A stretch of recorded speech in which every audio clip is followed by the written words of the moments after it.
Thank you, and welcome everyone. Welcome to this Sunday morning class, the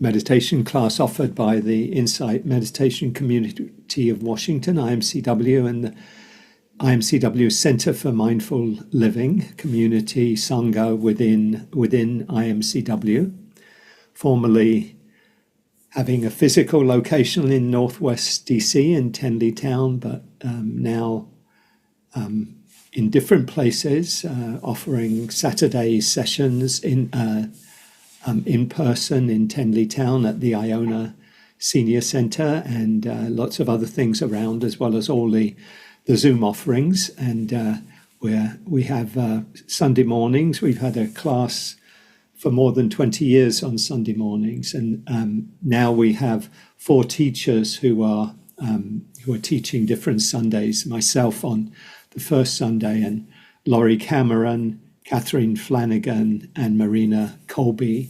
So the 4 of us, and then if one of us can't do it, they'll have Regina and others will be guest teaching. And so very warm welcome to you, and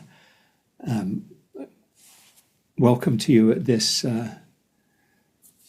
not an everyday time, 2 days away from the elections. I'm sure many of us are feeling some level of concern and uncertainty, and what I want to really focus on today, the theme of our session, will be to kind of explore the ways in which the teachings and the practices of what we call the Dharma, the teachings of the Buddha, but it's broader too as well. It's all of really teachings that point to the truth, how things truly are, the deepest truth of our lives.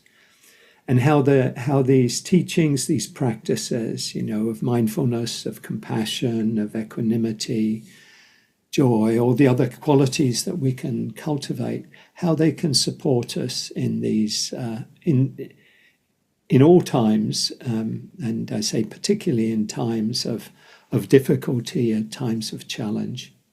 So today what we'll do is we'll have the regular format. We'll begin with a meditation, probably about 15 minutes today, kind of helping us arrive and settle.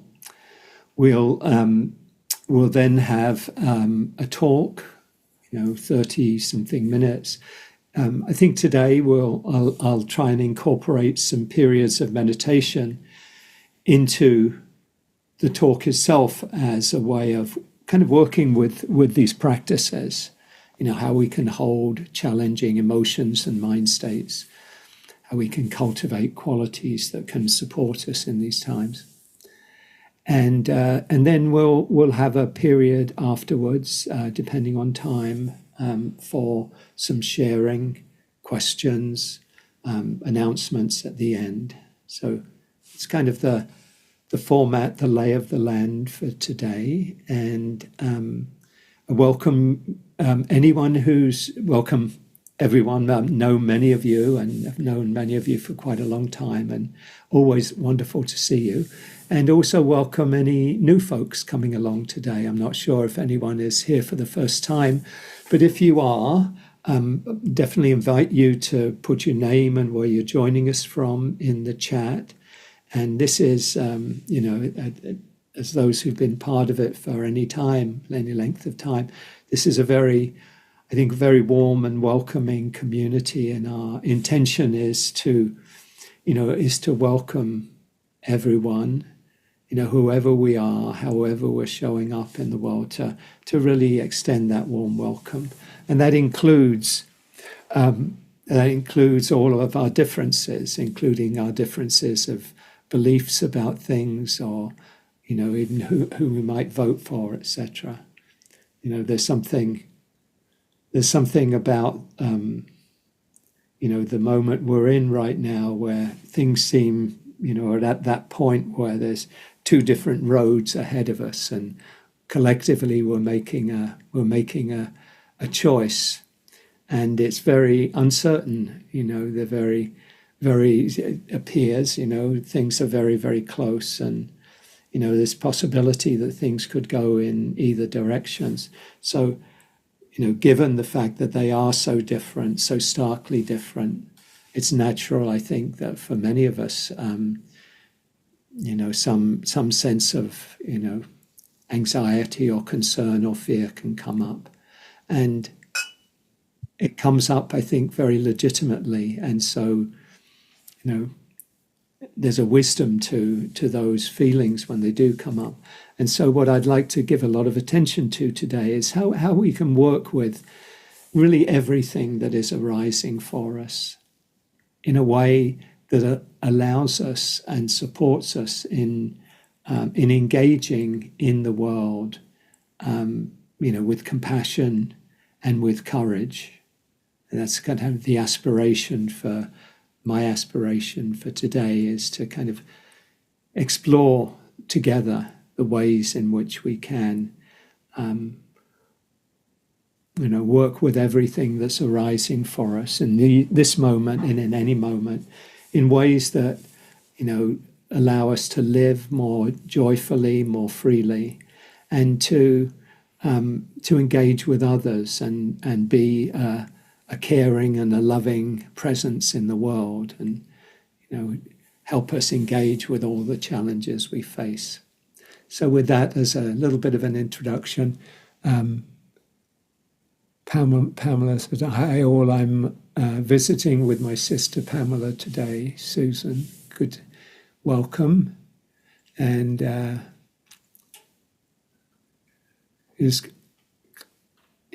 anyone else who's joining us for the first time, a very warm welcome to you. Good to see you, Sean and Julie, Marie, Rob, everyone who's joining us. So let's take some time to just arrive and settle. So if you want to find a comfortable, relaxed posture,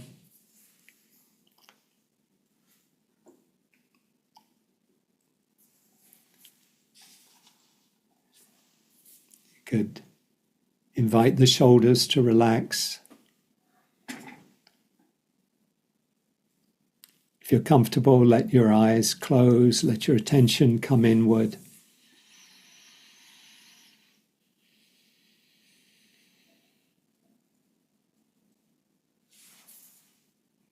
You might do a brief scan of your body, moving down from the head and the face down through the torso to the lower body. Just see if there's any area that might relax a little bit more. The facial muscles, the eyes, the shoulders, the chest and the belly, back of the body, the abdomen, the groin, the lower body, feet, legs.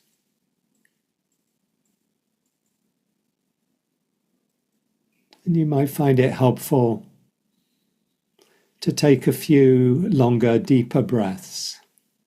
It's a nice full, deep in-breath and a long, slow out-breath.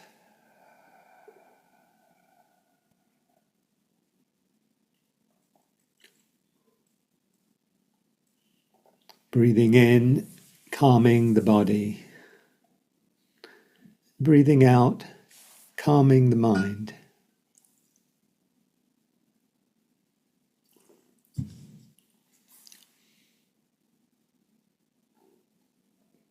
And let your breathing help you settle and arrive. To arrive here in your body, feeling the contact with the surface beneath you, your hands with your knees or your lap or your thighs.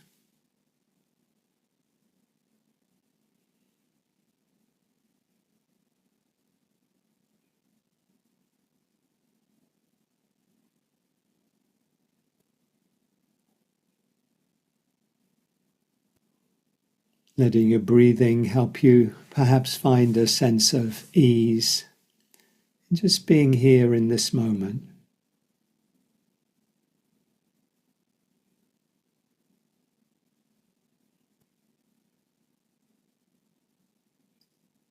You might invite a smile or a half smile to your face.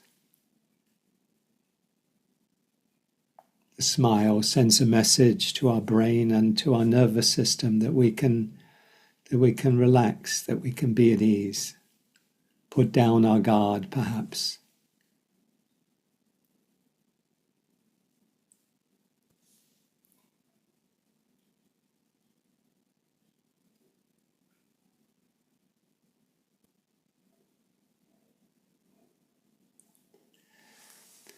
And you might take a few moments to just reflect on some things in your life that you feel grateful for.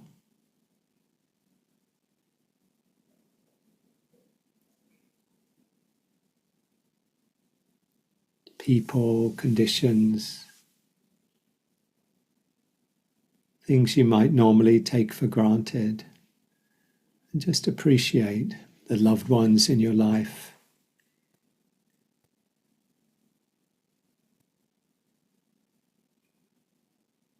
All that is freely given to us, the air and the rain and the sun, the wonders of nature, the animals, the plants, birds.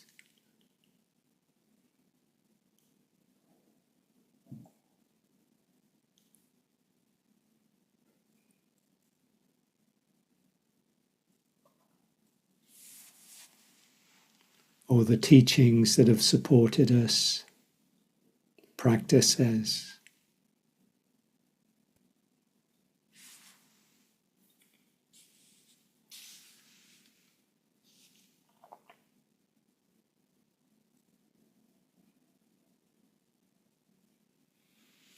Gratitude is a very powerful way of what the Buddha talked about as gladdening the mind. Gladdening the mind. It's kind of bringing some joy into the mind and the heart.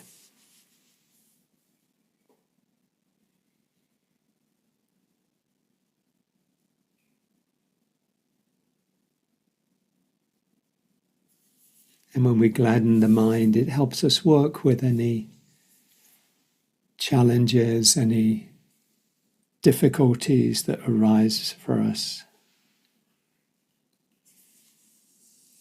We can meet them with perhaps more openness, more spaciousness, more acceptance.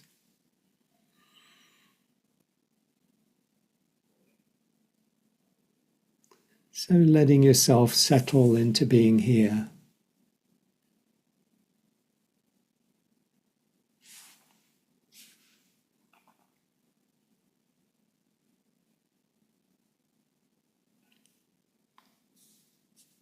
Just opening to whatever is present for you.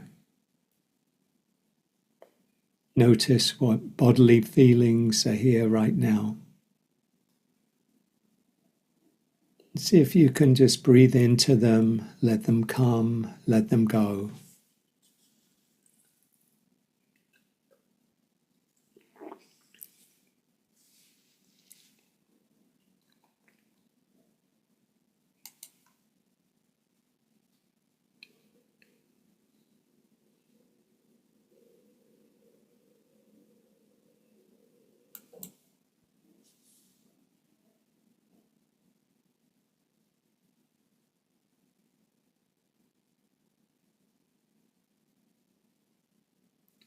You might bring awareness to your mood or emotions right now, or mind states. Just how does the mind feel right now?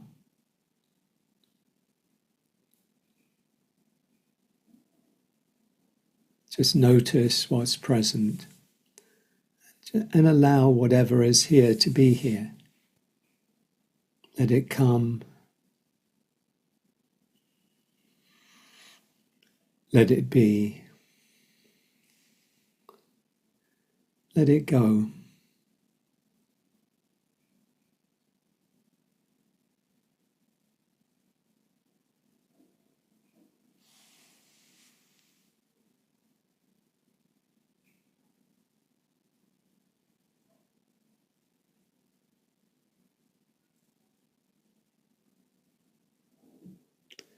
meet whatever is coming up for you with an attitude of kindness and acceptance, inviting those qualities: kindness, care, acceptance.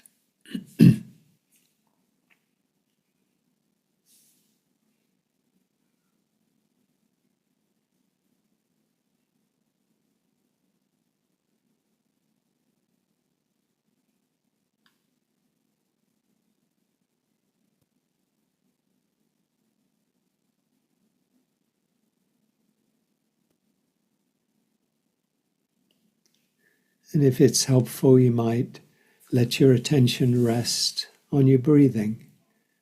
Just let that be an anchor for your awareness. The in-breath and the out-breath. Maybe feeling the cool air entering the nostrils, filling the lungs, the chest, and then the releasing, the warm air, breathing out.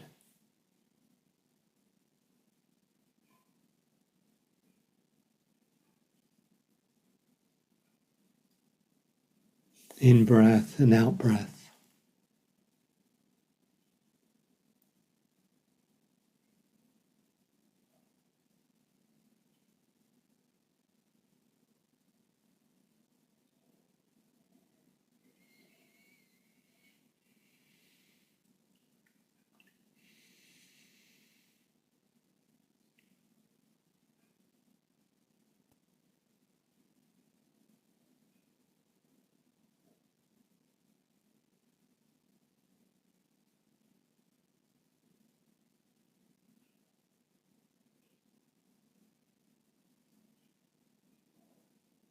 It's this very simple practice of being aware of the body breathing.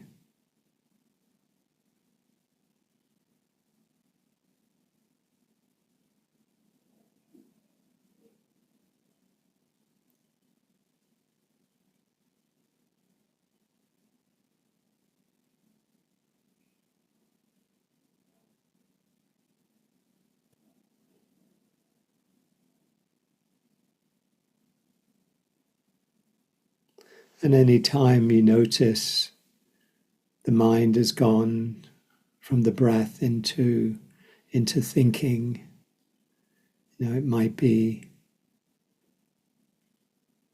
anxious thoughts, it might be planning, might be thinking about something that happened before, it might be daydreaming. Whatever it is, just notice when you do notice, just pause and incline the mind back to the body and the breath. In breath and out breath.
Just make space for whatever comes up for you.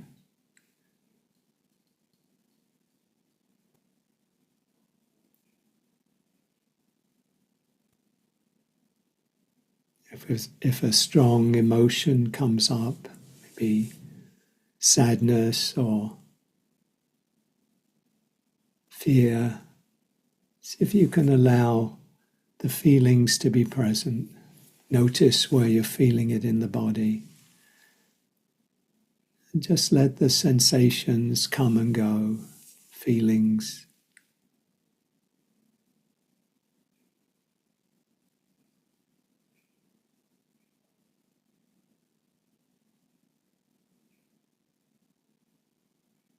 Meeting it with acceptance and with kindness.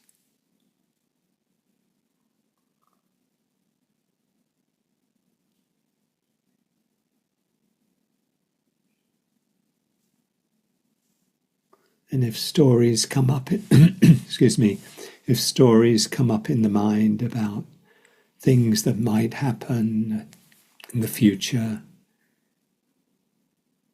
just consciously choose to let them go and just stay with the direct experience. You know, may be helpful to put a hand on your heart, maybe the other hand on the belly. Just allowing what's here to be here, letting it come, letting it be, letting it go.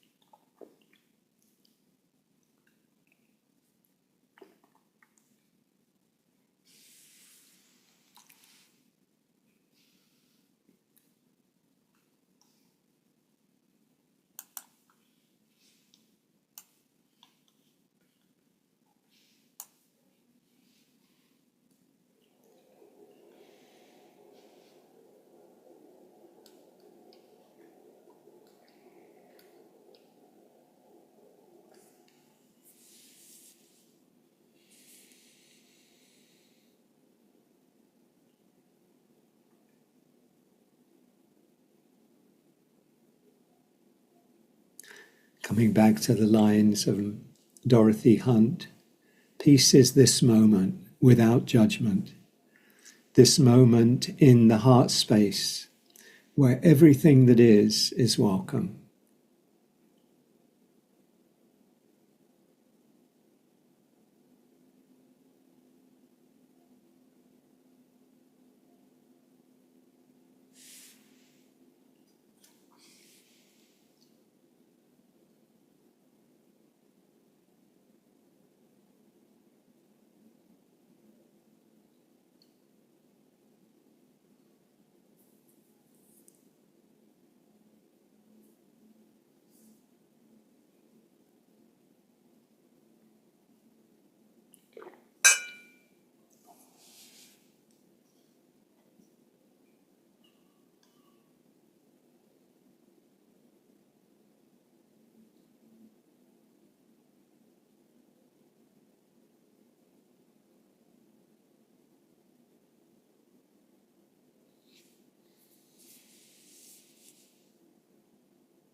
Beginning again in any moment. You know, if you're caught up in something, the mind gets wrapped around some plan or memory or fantasy or daydream or plan. Just consciously, kindly, just incline the mind back to the body, to the breath, to this moment.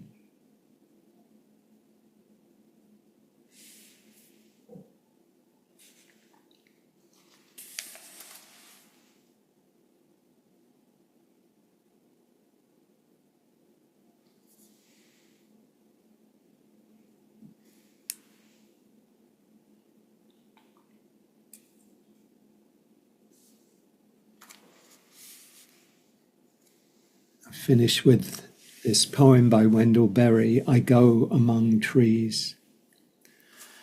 I go among trees and sit still. All my stirring becomes quiet around me, like circles of on water. My tasks lie in their places where I left them, asleep like cattle, Then what is afraid of me comes and lives a while in my sight. What it fears in me leaves me, and the fear of me leaves it. It sings, and I hear its song. Then what I am afraid of comes. I live for a while in its sight. What I fear in it leaves it, and the fear of it leaves me. It sings, and I hear its song. After days of labour, mute in my consternations, I hear my song at last, and I sing it. As we sing, the day turns, the trees move.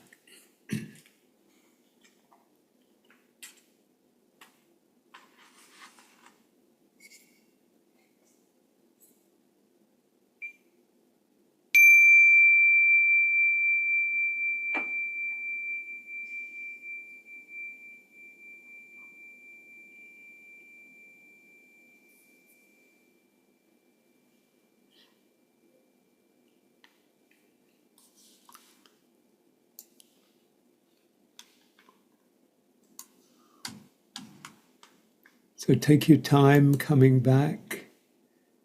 I'm changing my view. Here we go.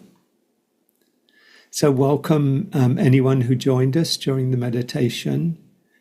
Welcome to our Sunday morning class. Good to see you, Cloud. Welcome. It's been a while. And Achala, Shlomit, Jessica, welcome everyone. Welcome everyone. And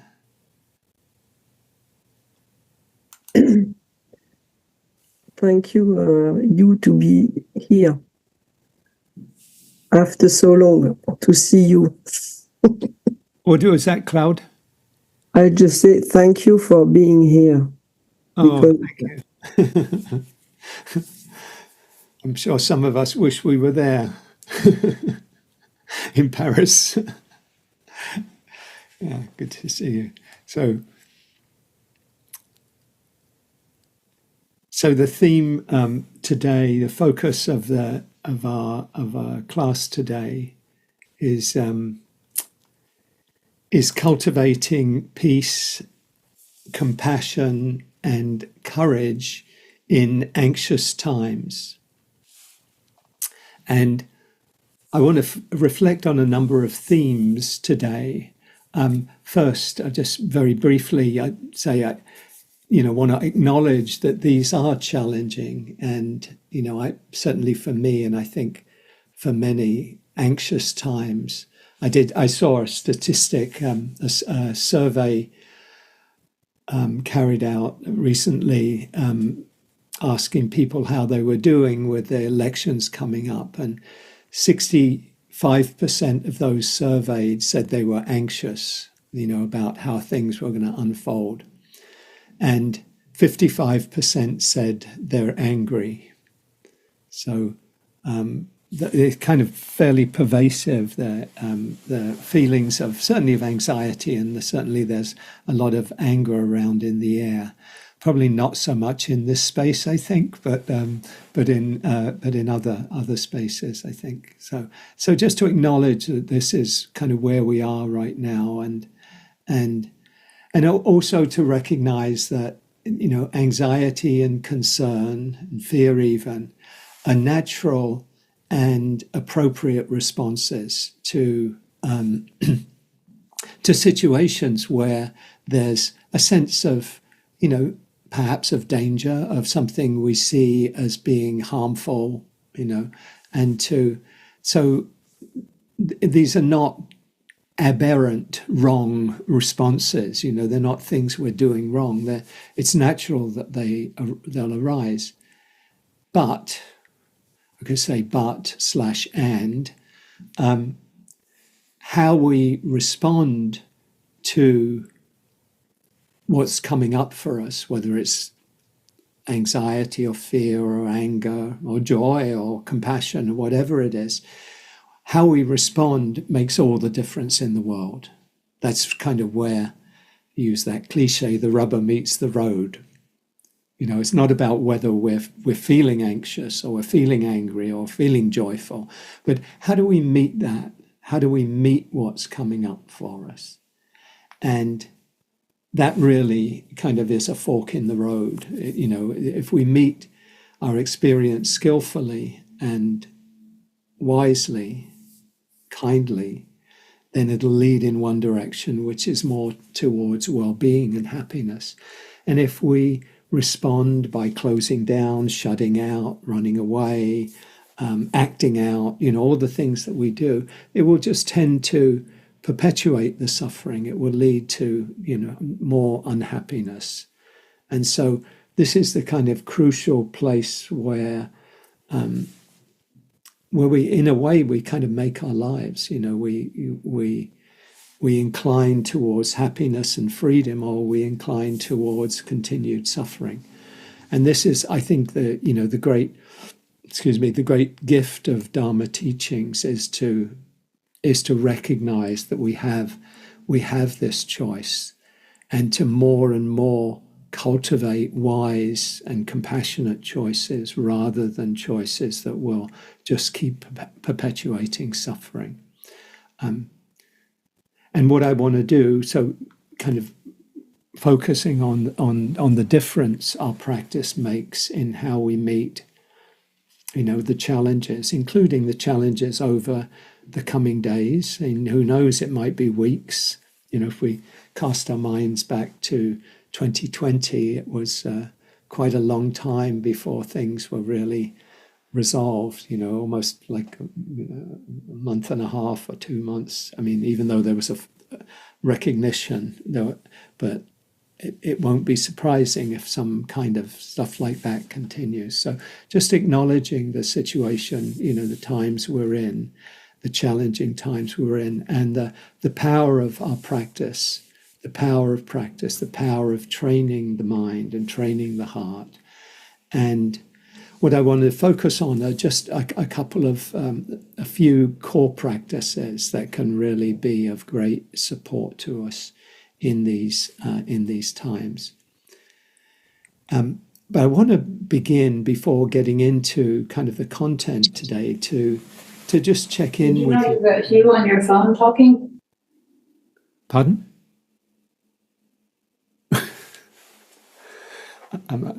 I want to just check in with everyone, how you're doing. If how was that meditation for you today? Did you notice things coming up? If you connect with what's alive for you right now, right in this moment, but over this period, how are you meeting this current period? What's coming up for you? Are you feeling challenged? Are you feeling a sense of ease and well-being, or some other qualities? I'd love to hear, if you want to just put a word or a couple of words into the chat. Anyone like to share just how you're doing? No. Maybe we'll have an informal scientific survey here. Anyone please raise your hand if you are feeling more anxious than usual in this period, over this period of these weeks or these days. Just looking around, if there's a react mode, I think a hand raise mode you can use as well. So I'm seeing quite a lot of hands raised. Not everybody. If you'd like to, Anne says on edge. Bob says, I'm energized, worried, and grateful for our practice and Sangha. Thank you, Bob. It's for myself, I would say, definitely feeling that sense of uncertainty, not knowing, a lot of don't know mind. And I can see easily how the mind can go into, proliferation about, well, what if this happens and what if this happens?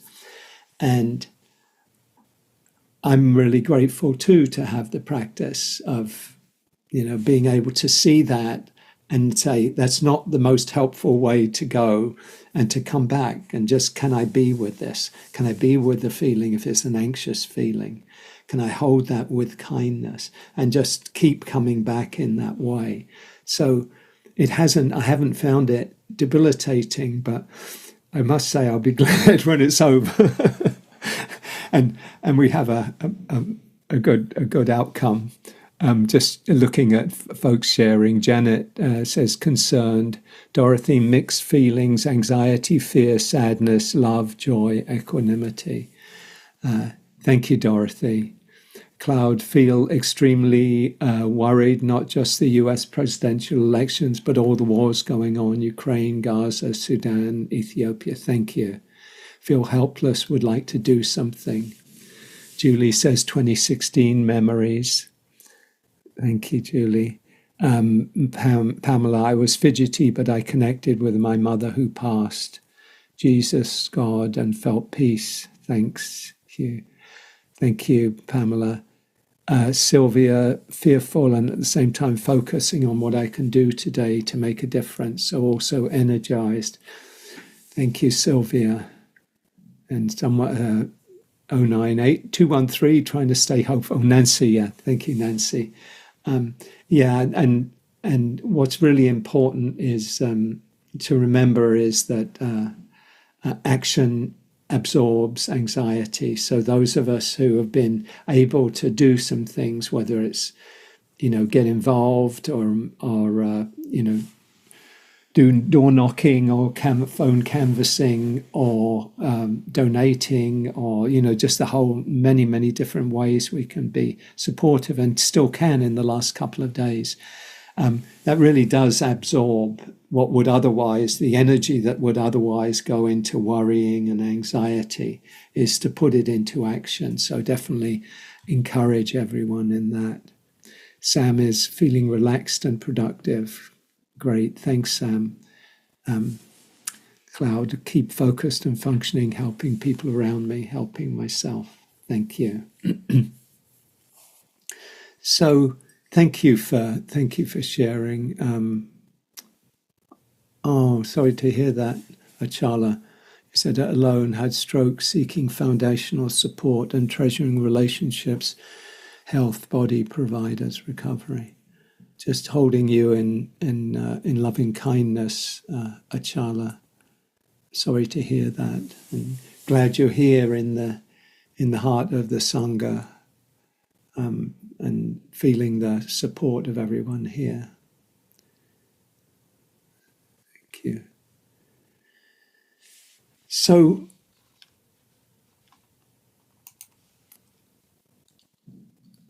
I want to begin, as I shared just briefly at the top, just by acknowledging that these are challenging and anxious times, both in the big picture of, what's going on around the world, the conflicts and, that were already mentioned, the divisions within the country,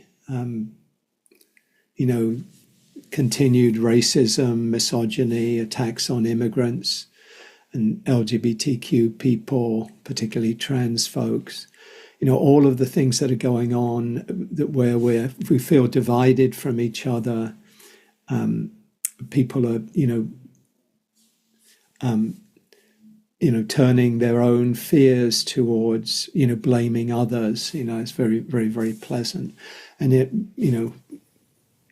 around it all, we have the climate crisis that we're seeing, in action, and just the events of the recent weeks and months, and with the recent hurricanes, and then obviously the elections and everything that's arising around that, with just 2 days away. Although almost half of the people have voted right now. I think it's around 75 million people voted. I mentioned that, the numbers, the folks who are feeling anxious, some feeling angry. And there's a lot of reasons for anxiety to arise and even anger to arise. When we saw what happened with the 2020 elections and the ways, the policies that are promised if basically if Trump wins of deporting millions of immigrants and rounding people up, probably continue further erosion of women's rights and to control their bodies, and so many things that give rise to concern and anxiety. And I'm going to focus today, obviously, on how we can hold whatever's arising for us, but just to recognize what's present, recognize too that it's really arising for everyone. I mean, there are many people in the country who've experienced negative economic changes, fast-moving cultural and demographic changes that give rise to fear. Where's my place in all of this? And I've lost something that I had before. And you bring that together with all the misinformation that's out there, and the really using that, abusing kind of thing, misinformation to create divisions among people. So in these conditions, it's natural, it's understandable. I think it's very appropriate for concerns to arise, for anxiety, for fear to arise.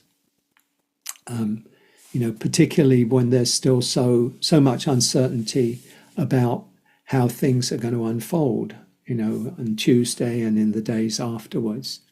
So recognizing that the situation we're in, I think the times we're living in generally are not easy to negotiate, to navigate. There's a lot that we're working with. There are a lot,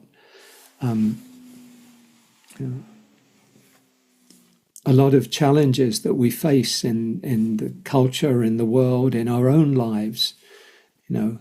Many people struggling to make ends meet. And the divisions among us make it even more difficult.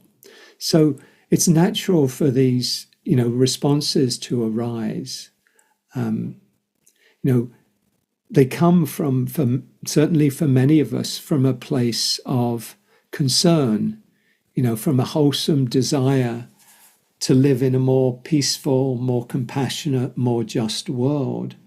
And when we see the possibility, already happening, but a possibility of moving in a direction that will be less compassion, more division, more blaming, probably more violence and conflict, then it's natural for these, fears and concerns to arise. I think we all know that we're wired by millions of years of evolution to respond to threats and danger, by getting activated. We go into fight or flight mode. The mind and the body tell us we need to respond, we need to do something. So the feelings that arise, the emotions that arise, the mind states that arise are not in themselves a problem. They're just the natural response to conditions, to situations coming up. Anxiety and fear, I think of as more like signals to us.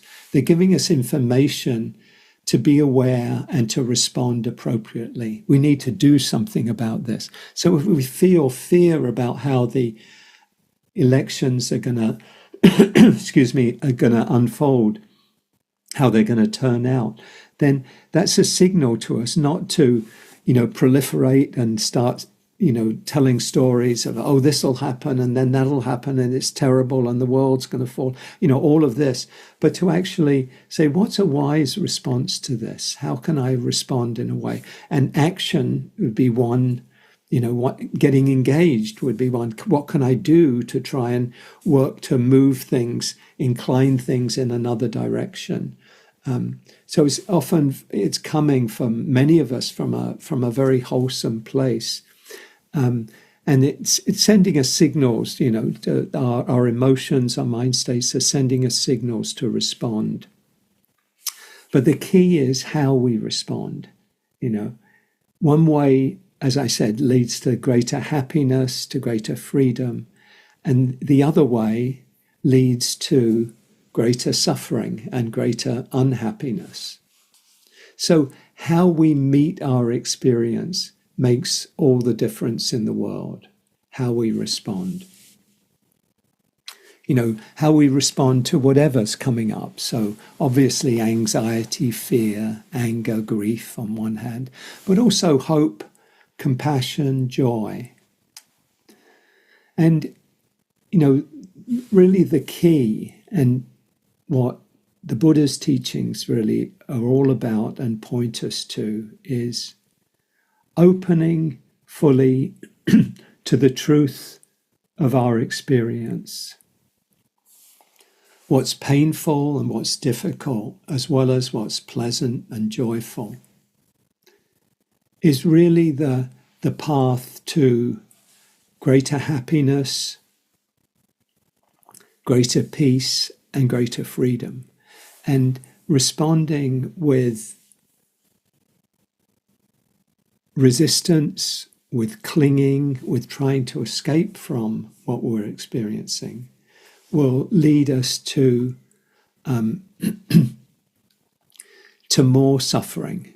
It'll just keep us kind of going round and round on the wheel of suffering. We just keep doing the same thing over and over.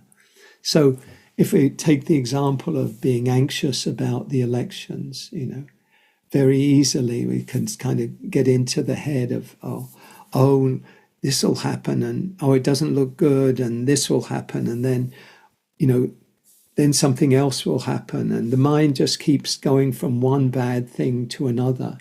It can lead us to catastrophize, that we turn into, everything it's terrible, and it can lead us to despair. It can lead us to disengagement, shutting down, depression. Oh no, I can't do anything. And that isn't, that doesn't lead to, it doesn't lead to happiness, doesn't lead to well-being. So how we meet our experience is really the key. And that's what the teachings are all about. One way, opening fully to our experience, saying yes to what is, allows us moment to moment to really be with whatever arises, even if it turns out to be something that we really don't want to have happen. Even then, we can work with what's arising. It doesn't have to be the end of the world. We can do everything we can to move, as Martin Luther King said, the arc of history, bend it towards justice and towards compassion, towards peace, rather than towards conflict and division, hatred, and all of these other qualities. So how we, choosing our response, meeting our experience wholeheartedly.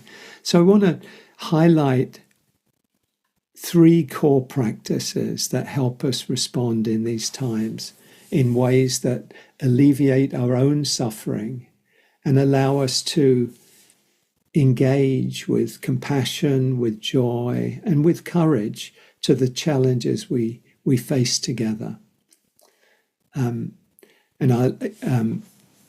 And the first one is the practice of really of mindfulness, of saying yes to what is, meeting our experience with kindness and acceptance. And that gives rise, when we open fully to our experience, that gives rise to compassion, to caring about ourselves, caring about others.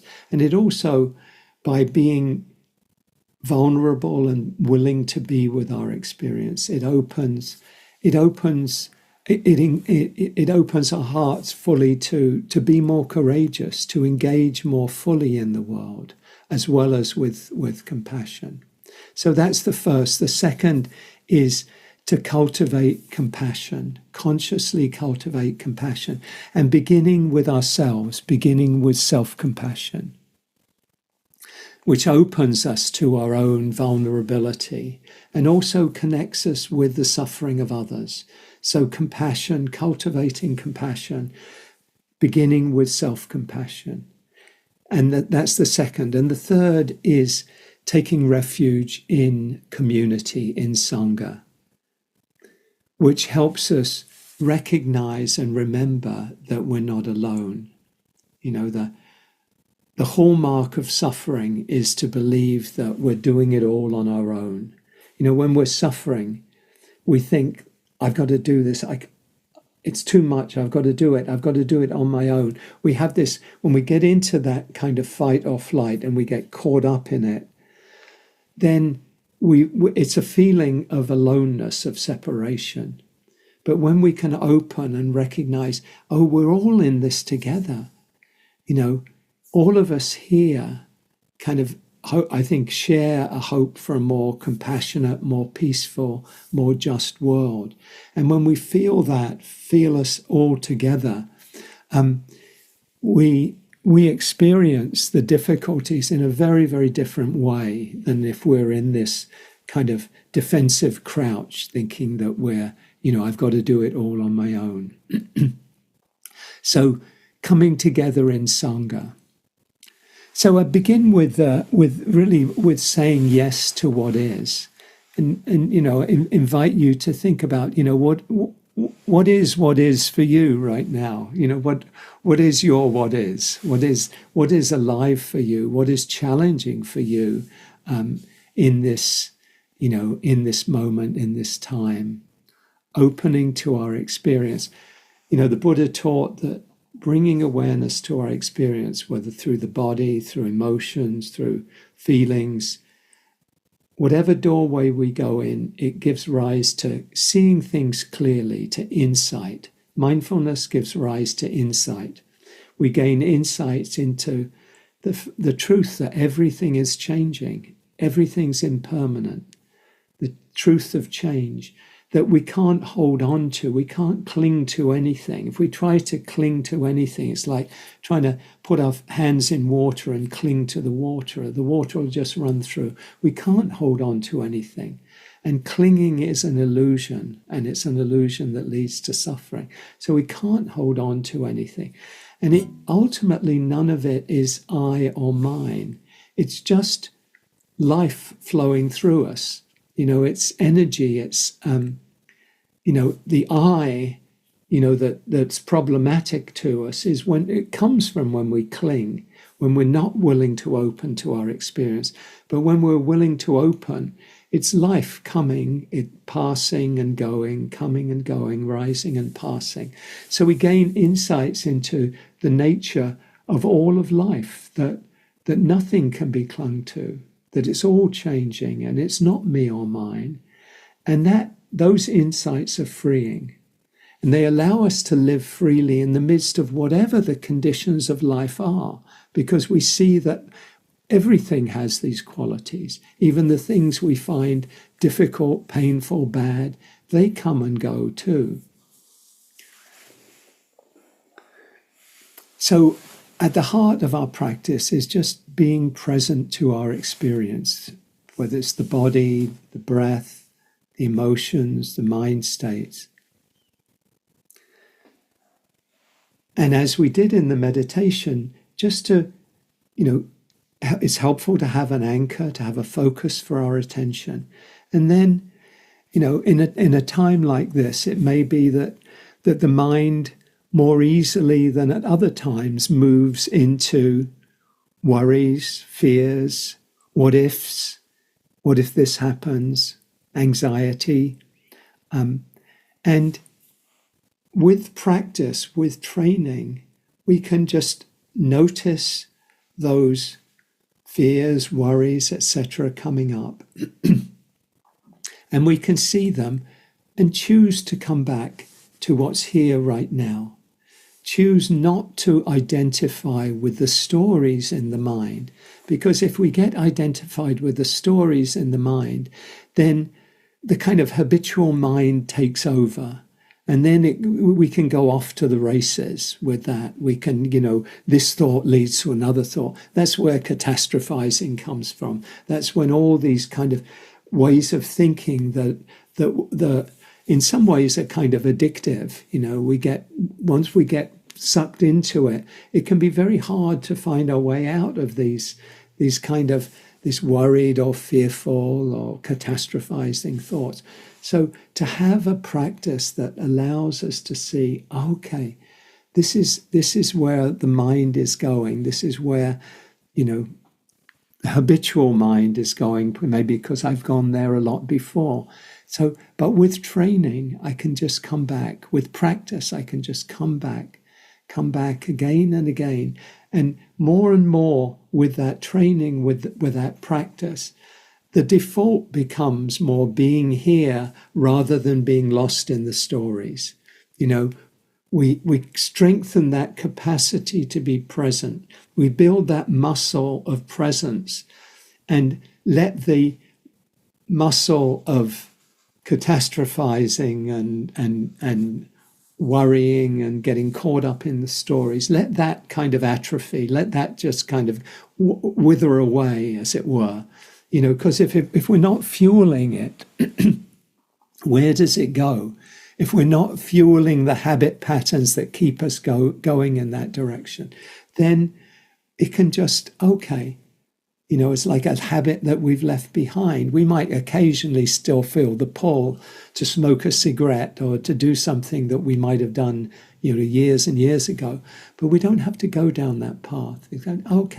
I've other ways of being with that feeling of an urge for something or a distraction or something that we can stay here. So just to be a core practice, just to be present with what is. So just for a few minutes here, I just invite you to, again, maybe close your eyes, let your attention come inward. Maybe take a breath or two, just settle.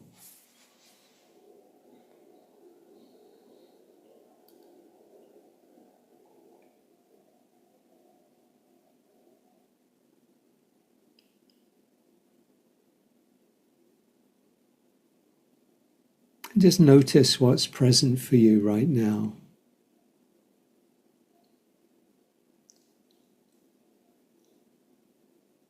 If you just think about the period we're in right now, just see if anything comes up in the mind, just that naturally comes up.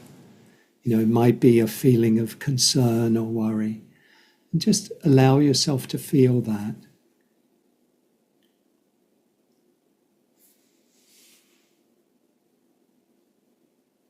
We can notice when the mind kind of goes off and creates scenarios in the future, this might happen or this. We can recognize that we don't know what's going to happen in the future, how the future will unfold.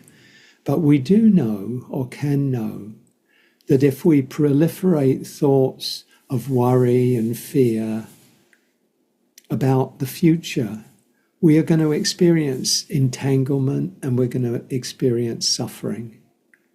That's just how it will unfold.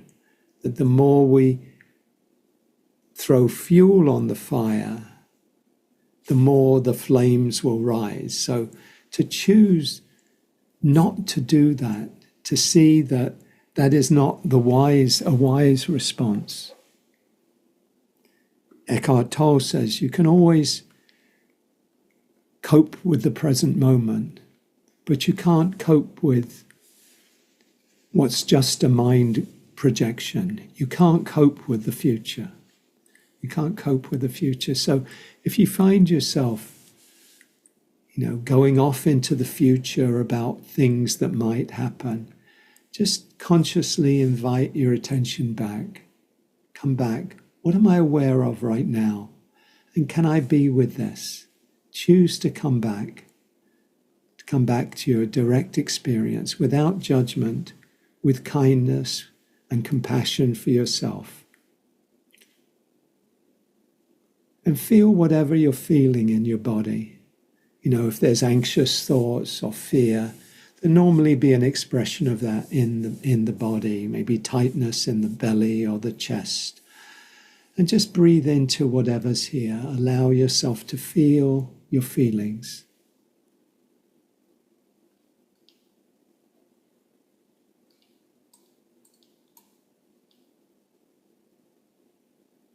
So just holding whatever is here right now with kindness and acceptance, knowing that you can choose to come back, to be here, to be present in any moment. And we have the capacity to be present for what is, even when it's painful, when it's difficult. So maybe if you have your eyes closed, just coming back again, coming back. And just the second core practice for me is compassion, and beginning with compassion towards ourselves. Because when we're experiencing difficulties or worries or anxiety, it's really important that we turn towards our experience with kindness. We don't try and solve it in our mind. Oh, I can solve this by, it can be very, very helpful to do something, to be engaged, etc. But not as an avoidance. We have to do both the internal, really, and the external work. How do we engage in the world? But also, how do I engage with the feelings that maybe are hard for me to be with right now? So we turn towards our suffering. And we can recognize, really invite ourselves to remember that we're not alone, that whatever we're experiencing, others are also experiencing. There's some experiencing the same thing or something very similar. Even if it's something very personal in our own lives, not so much a social, political, whatever, global issue, but something in our own lives. It may feel very much, this is my thing. But you can think about all the others who are suffering, dealing with painful situations, dealing with difficulties. And just invite, that awareness, that sense of our common humanity, which can help move us out of that identification with a separate self. Excuse me. That feeling that I'm doing it on my own, which, as I said, is really a mark of suffering. When we're suffering, we feel, this is mine. I'm on my own here. So feeling our connection with others. So just again, if you would pause again, let your attention come inward. And just think about anything that feels difficult or challenging or painful to you right now.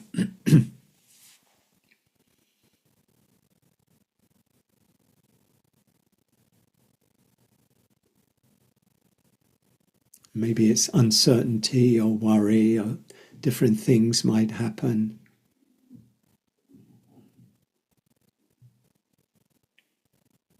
Notice where you're feeling that in your body and just open to it, be present with it. And just letting the awareness arise that this is something, an experience that others are facing, that suffering really is pervasive, that everywhere we look, people are experiencing difficulties, pain, suffering. And not in any way to minimize our own pain or suffering, but to really feel it within this larger suffering. And just feel this being held, not by just you, but by others, by all of us together.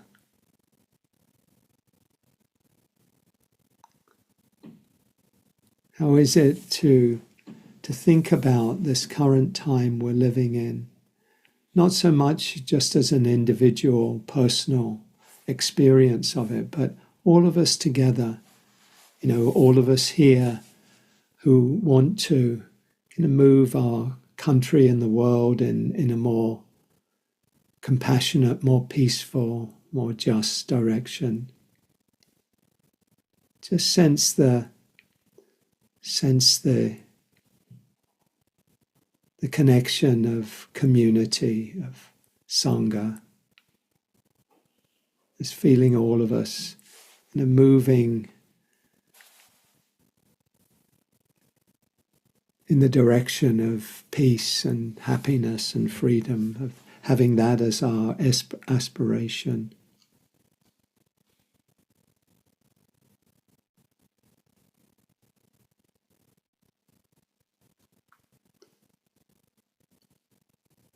Caring about our own suffering and caring about the suffering of the world, of all those who are, feeling what we're feeling, but all those as well who maybe are coming from a very different place, but who are also suffering. This is the heart of compassion, caring about suffering. And wanting to alleviate it.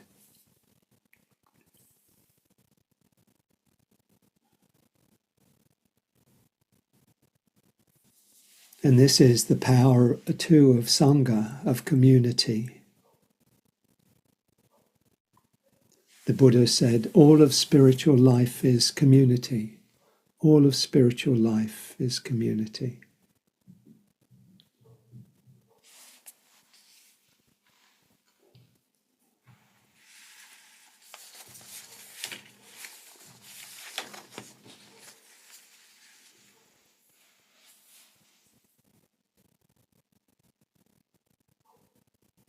We'll just finish this off in a moment with just a reflection on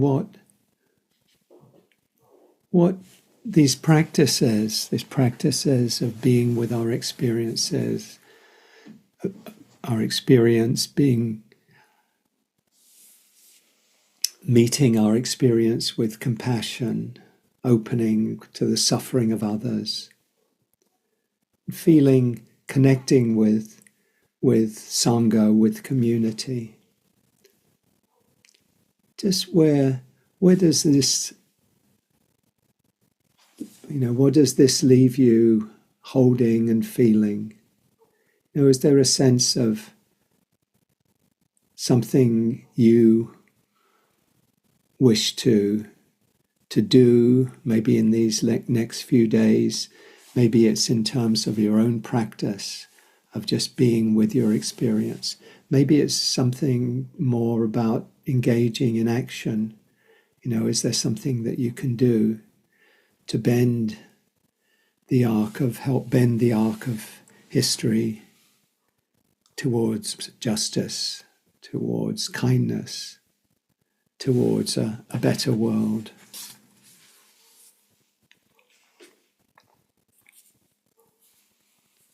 Wendell Berry again, he says in his poem, The Peace of Wild Things, when despair for the world grows in me and I wake in the night at the least sound in fear of my life, what my life and my children's lives may be.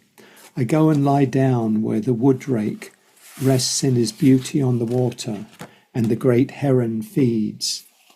I come into the peace of wild things who do not tax their lives with forethought of grief.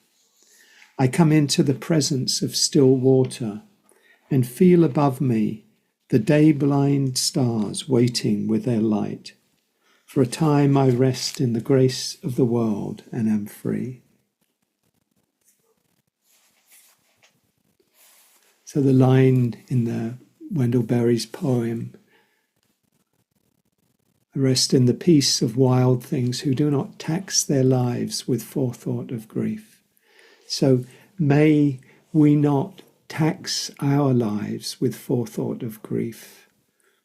May we be present with what is. And when the mind goes off into forethinking, thinking ahead about grief, we come back to the present moment. We come back to this moment without judgment. This moment in the heart space where everything that is welcome.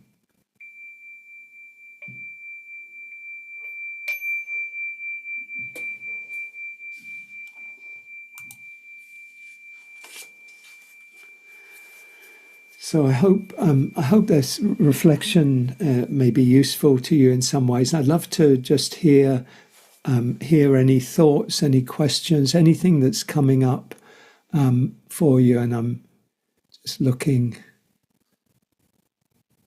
Yeah. Sam says, I feel sad that so many people are suffering. That really is, the heart of compassion, Sam. And, the other part is really, and the empathizing. The other part is wanting, what can I do to alleviate the suffering? The wish to alleviate suffering. Cassie says, Tara Brock has a helpful guided meditation for election anxiety on YouTube, not on a podcast. Thanks for sharing that, Cassie. So that's in the chat if anyone wants to copy that and listen to that. So how are you doing? Anything anyone would like to share? Thank you for sharing Dorothy Hunt's poem, Donovan.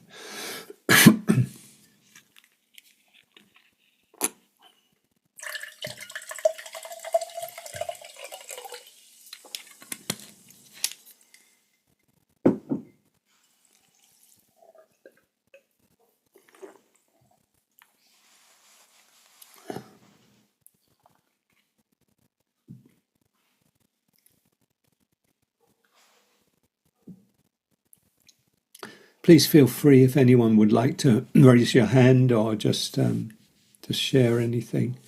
Share in the chat as well. Jessica feeling more centered and less alone. That's good to hear, Jessica.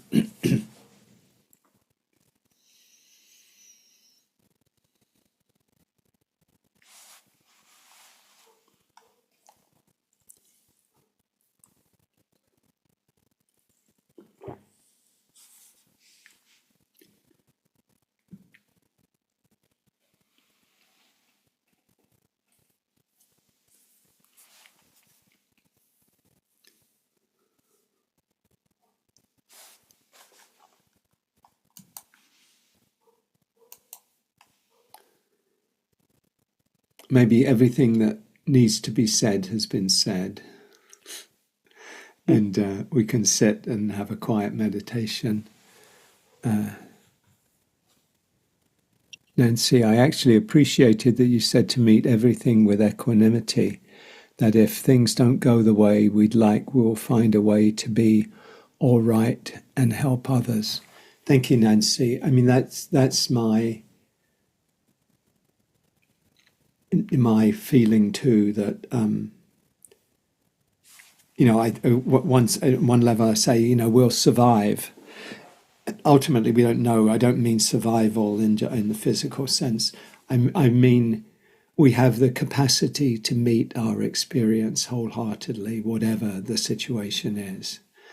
We need to do everything in our power to prevent an outcome that will lead to, I believe, will lead to great suffering, great suffering for many, many people, and to do everything in our power to move things in another direction, the other direction, the only other viable direction right now to that. And then there's a lot of work still to be done, obviously, but that we have the capacity to meet our experience fully, wholeheartedly, with compassion.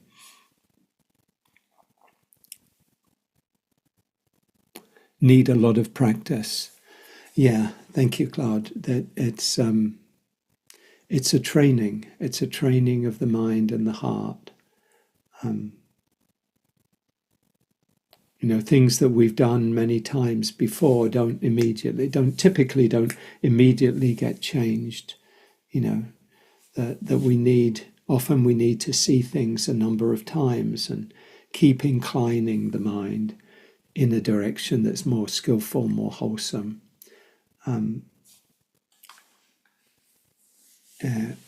Before that becomes more of our default.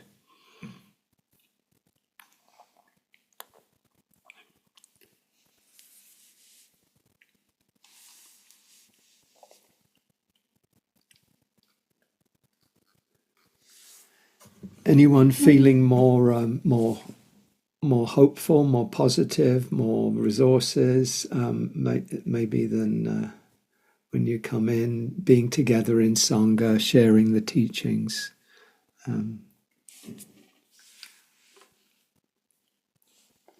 Sharing the practices.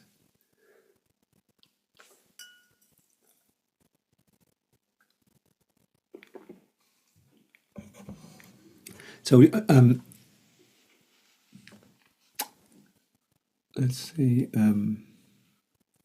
We have over. If anyone is interested in being in community over the days of the election, on election day and the day after, we're going to. Centre for Mindful Living has some days of Sangha support, and I think we're gonna put that in the chat, how you can access that. I think I have it here as well, so there you go. Sangha Refuge schedule, and I don't know if this is the there may be still a few things to be added.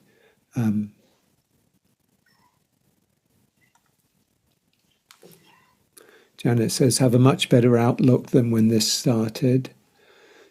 Have a better sense, Nancy, I have a better sense of balance after this class. Feeling more supported, calmer, says Anne. Sam, feeling relieved. Bob, I like the three-legged stool of mindfulness, compassion, and community. Thank you, Bob.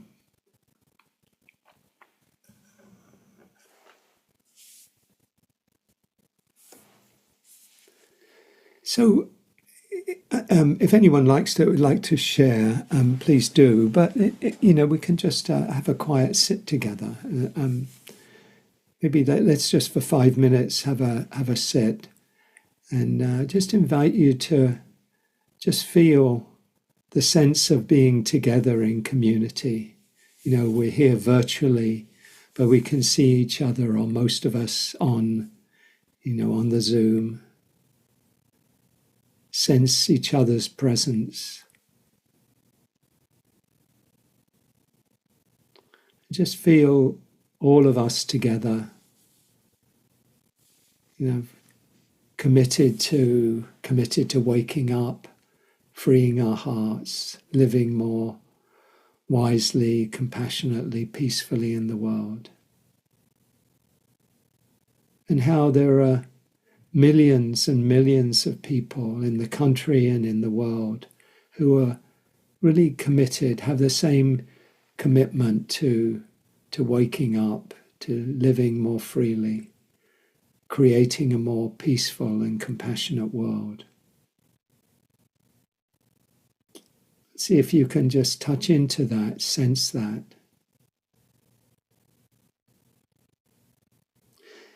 And even those who seem to be moving things in the other direction, creating divisions, causing harm, we can see them as people, people really who haven't yet been able to see clearly their own suffering, find their way out of, the path out of suffering, that are really caught up in confusion. And to hold them, hold everyone in the heart of loving kindness.